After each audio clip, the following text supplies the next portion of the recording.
बांगलादेशमध्ये राजकारणाचा पट अचानक उलटला आहे आणि या बदलाचा परिणाम फक्त ढाक्यापुरता मर्यादित राहणार नाही, तर त्याची थेट छाया दिल्लीपर्यंत पोहोचू शकते. तब्बल 17 वर्ष देशाबाहेर राहिलेला एक नेता, ज्याच्यावर गंभीर आरोप झाले होते, ज्याला राजकीय वनवास पत्करावा लागला होता, तोच आज सत्तेच्या उंबरठ्यावर उभा आहे. हे नाव आहे तारिक रहमान. हा फक्त एका नेत्याचा पुनरागमन नाही, तर दक्षिण आशियातील सामरिक समीकरणांमध्ये घडणारा मोठा बदल आहे. नमस्कार, मी किशोरी खांडेकर आणि तुम्ही पाहत आहात अनफिल्टर्ड महाराष्ट्र ऑफिशियली. तारिक रहमान हे साधे राजकारणी नाहीत, ते बांगलादेशाच्या प्रभावी राजकीय घराण्यातील वारसदार आहेत.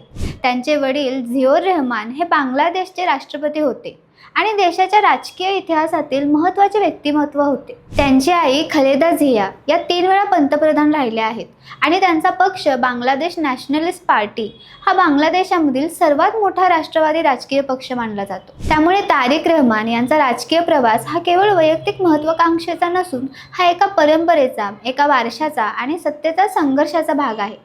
2008 नंतर बांगलादेशाच्या राजकारणात मोठा बदल झाला. सत्ता आली. शेख हसीना यांच्या नेतृत्वाखाली त्यांच्या कार्यकाळात तारिक रहमान यांच्यावर भ्रष्टाचार आणि हिंसाचारासंदर्भात अनेक आरोप झाले. न्यायालयीन प्रक्रिया सुरू झाली आणि राजकीय परिस्थिती इतकी ताणली गेली की तारिक रहमान यांना देश सोडून लंडनमध्ये जावं लागले. अनेकांना वाटलं की त्यांच्या राजकीय कारकिर्दीचा हा शेवट आहे, पण राजकारणात शेवट असतोच असे नाही. लंडनमध्ये राहूनही त्यांच्या पक्षावरची पकड सोडली नाही.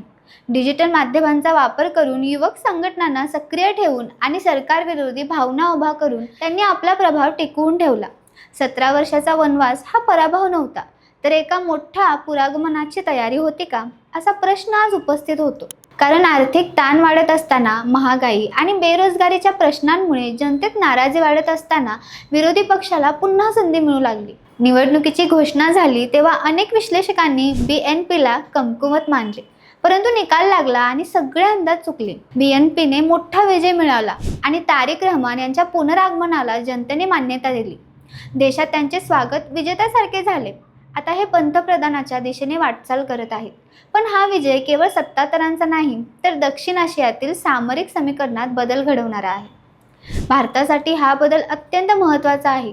गेल्या काही वर्षात भारत आणि बांगलादेशचे संबंध स्थिर आणि सहकार्यावर आधारित होते. सीमा करार, व्यापार वाढ, सुरक्षा, सहकार्य आणि ईशान्य भारतासाठी ट्रान्झिट सुविधा या सर्व गोष्टींनी दोन्ही देशांमध्ये विश्वास निर्माण केला होता.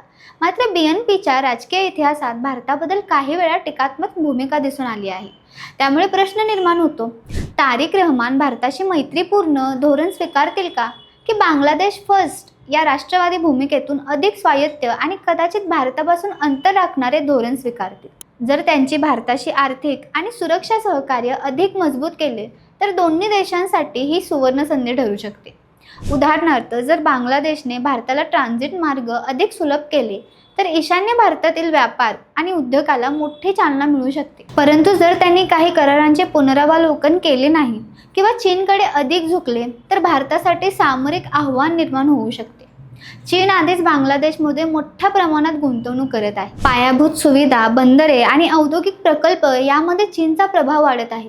जर तारिक रहमान यांनी चीनशी संबंध अधिक मजबूत केले, तर बंगालच्या उपसागरातील सामरिक संतुलन बदलू शकते. पाकिस्तानलाही BNPच्या सत्तांतरात एक नवीन संधी दिसू शकते. त्यामुळे दक्षिण आशियात नवीन त्रिकोणी समीकरण तयार होण्याची शक्यता नाकारता येत नाही. तथापि तारिक रहमान यांच्या समोर देशांतर्गत आव्हानेही कमी नाहीत.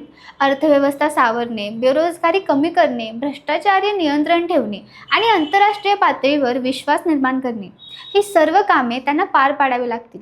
जर ते यात यशस्वी झाले, तर ते बांगलादेशचे अत्यंत प्रभावी नेत्यामधून उदयास येतील. पण जर अपयशी ठरले, तर देशात पुन्हा राजकीय अस्थिरता वाढू शकते. म्हणूनच आजचा प्रश्न केवळ एवढाच नाही की तारिक रहमान पंतप्रधान होतील का, तर प्रश्न आहे, त्यांच्या नेतृत्वाखाली बांगलादेश कोणत्या दिशेने जाईल. भारतासाठी ही संधी आहे की सावधगिरीची घंटा. दक्षिण आशियातील सामरिक खेळात नवा अध्याय सुरू झाला आहे. आता पुढील चाल कोणाची आणि कशी असेल, यावर या संपूर्ण प्रदेशाचे भवितव्य अवलंबून आहे.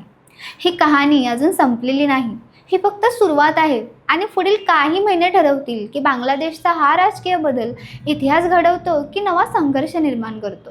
तुम्हाला जर हा व्हिडिओ आवडला असेल तर लाईक करा, शेअर करा आणि सबस्क्राईब करायला विसरू नका.